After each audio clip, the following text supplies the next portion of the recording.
Hey guys, welcome to the core skills video about warp mechanics. In this video I'm going to try to teach you everything you need to know about how warping works, all the mechanics, everything you need to know about warping in EVE Online, which is actually a very important subject for PvP.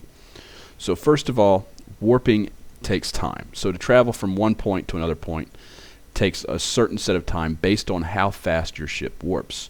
You can find out how fast your ship warps by looking at the info, attributes, and going to the bottom of the list and seeing right there 16.2 is how fast this ship warps, which is faster than just about every other thing in the game, every other ship in the game, because of a couple reasons.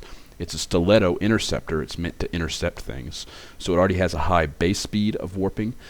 Not all interceptors do. Each race has two interceptors. One's a real interceptor, the other's a combat interceptor. This one's the real interceptor, meant for tackle, and I've actually modded it so that it would warp even faster with a 20% addition to warp speed. That's a small hyperspatial velocity optimizer. And this ship is set up just for tackle. That's all it does is tackle. Sensor booster to lock a little bit faster, speed, tank to survive. Guns are pretty much there for show. They don't do anything except maybe shoot at some drones that are chasing me to kind of hopefully get the guy to pull them back in. I don't know. But in general, this ship is mostly just for tackling. Now, other ships don't warp this fast. If you look at a Rifter warps at 6 AU a second. That's a Tech 1 frigate. If you look at a Tech 1 cruiser, the Rupture, that warps at 3 AU a second. You look at the Hurricane, 3 AU a second. You might think the Hurricane would warp slower, but it doesn't. What about the Tempest? Well, the Tempest is the same. It's 3 AU a second. You don't get slower than 3 AU a second except for the capitals and the almost capitals. Basically the capitals. I call the Orca an almost capital because it's not really quite a capital. But all of those ships warp slower than 3 AU a second. So all warps take time. You can see this is a 35 AU warp. I'm going to make it now. There's 3 different segments to the warp. There's the acceleration, the warp, and the deceleration. When you go into warp, you have to accelerate. You see, I'm not quite up to warp speed now. Now I'm at warp speed. I covered the warp really quick because the ship's fast. And now I'm decelerating. I can't continue on to that full speed right at the end because I guess, I'd be there in like 2 seconds, and that would be kind of strange for the game mechanics for catching people. So to make it more realistic, they added a certain definite amount of time it takes to get up to warp speed and a definite amount of time it takes to decelerate out of warp. But there's one more thing about warping that I should tell you before I go on, and that's that in order to warp in any ship, you have to be traveling at least 75% of your speed, which is that little notch right there on your speed deal. And you need to be, let's select this again, aligned. So you align to, and when you align to, your ship points in the direction and it accelerates. If you were to hit warp when you weren't aligned, let me stop here, your ship would not warp until you hit that 75% mark right there. So warp has not started, warp just started. When you see it pull back and then go, warp started. Once you enter warp, you're no longer susceptible to any kinds of warp disruption unless they were already there and they're on the exit of the warp. But we'll talk about that later. So the next part that you need to know about warping is that warping takes capacitor. To put that better, to complete a warp, you need capacitor. You never need capacitor to start a warp. So a lot of people incorrectly believe that if your cap is at 0, your ship cannot warp. I didn't mean to jump there. I'll jump back in a second. A lot of people believe that if your ship's capacitor is at 0, it will not warp. It's incorrect. Your ship will always warp off-grid. It will always warp off-grid no matter how low your capacitor is. Even if your capacitor is at 0, you will warp off-grid. If there are 100 people nuding you with curses, you will still warp off-grid so long as you're not warp disrupted. So capacitor is required to complete warps, but never to begin warps. If you're going through a system like, say, a 200 AU system that's 200 AU between the two gates, they exist out there, even bigger exists out in EVE, then most people are going to have to make multiple warps to cover that distance. It all depends on the ships. Different ships have different miles per gallon basically, when it comes to traveling a warp of a large distance. And that's also affected by a skill called warp drive optimization. I believe that's the name of it. Let me see if I can pull it up.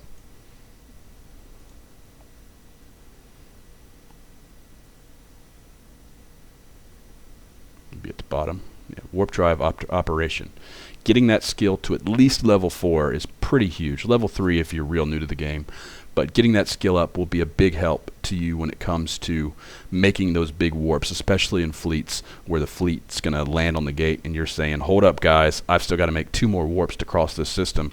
That's going to get pretty irritating.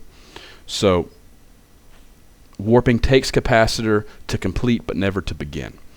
Next, there's a certain distance involved with warping. So there's no maximum distance you can warp to, but there is a minimum.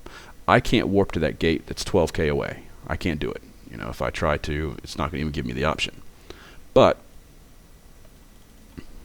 if I micro warp drive away, it's going to take a minute to do this. If I micro warp drive away and I get over 150 kilometers, that's a universal kind of range in this game. It's 150 kilometers for sentry guns. It's 150 kilometers for warps. Don't know why. It's just something left over from the beginning of the game. You have to be at least 150 kilometers away from the object you're trying to warp to, or the ship or the target, before you can warp to it. So you can see right now I'm at 120. I still can't warp. No option. Just approach. And you'll see as I pass 150, I get the warp to option. So does that mean that you can't warp to something that's, say, 20k away from you? Is that an absolute? No, it's not. There's actually a trick that allows you to warp to something that's closer than you're allowed to warp. That trick involves the use of 2 pilots in a fleet. When you're in a fleet with someone, you can actually warp to that person. So if I had one of these guys that just jumped in the local in my fleet, I could warp to him right now and land right on top of him. I could also warp at any distance between 0 and 100 kilometers to that person. So let's have an imaginary scenario here. Let's say I was in a fleet and there was a battleship 100k away from us, and we wanted to kill the battleship, but we couldn't ever quite get to the battleship before he just warped away, and we didn't want him to warp away. We wanted to tackle him, so we wanted to land our interceptor on him and tackle him, but we can't quite get to him. We may notice that behind him is a planet, so maybe we have one of our cloaky guys, and let's say a Helios or a Falcon or something like that, warp to the planet cloaked, then come back to the gate at 100 or 70 maybe if he's worried about landing right on the guy and uncloaking, and then warp back again to the planet, bookmark the spot he landed the first time, and come back to that spot at 100. Now he's 200k away from the fleet. So he's 200k away from the fleet. I can warp to my fleet member now at 100k and land directly on top. So can the rest of my fleet. The whole fleet can now warp to 100k on our guy and land on our target, which is only 100k away from us, thus defeating the whole minimum of 150. It takes some doing, but it is possible. When you're in a fleet and you want to make a warp, you can do something called a fleet warp. When you do a fleet warp, the whole fleet will align to an object. And once the whole fleet is above that 75% mark, judged by usually the slowest, least agile ship in the fleet, the fleet commander will warp fleet, warp wing, or warp squad, depending on the nature of the fleet. That will make all of the ships warp at one time.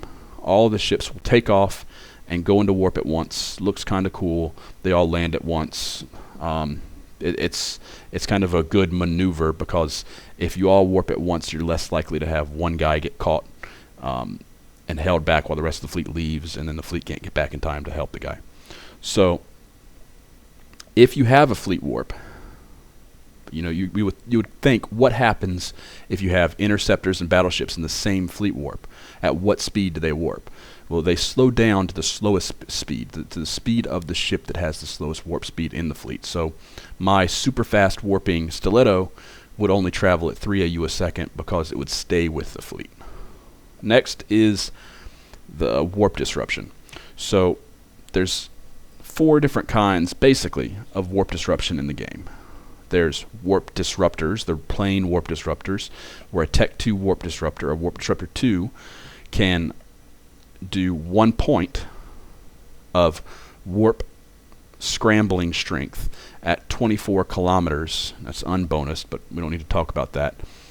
So 24K range and 1 point of strength. By 1 point of strength, I mean that it would take a warp core stabilizer of 1 point of strength to neutralize. So that's how they keep score between the stabilizers and the disruptors. For example, the Venture and some of the Tech 2 haulers have built-in +2 warp stabilization strength, which means you need at least 3 points to stop them from going into warp. A warp scrambler, the Tech 2 warp scrambler 2, has a 9-kilometer range. The 9-kilometer range points 2 points. Because it's closer, it points 2 points, and a warp scrambler has the added effect that it will turn off a micro warp drive.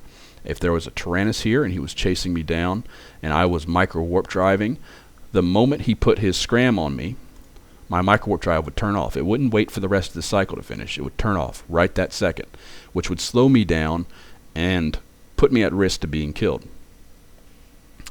After that, there is bubbles. Bubbles are either deployable as mobile bubbles that can be put out of a cargo hold and then anchored in 0-0 only. It can't be done in any other space, not low sec or high sec. And those are mobile bubbles.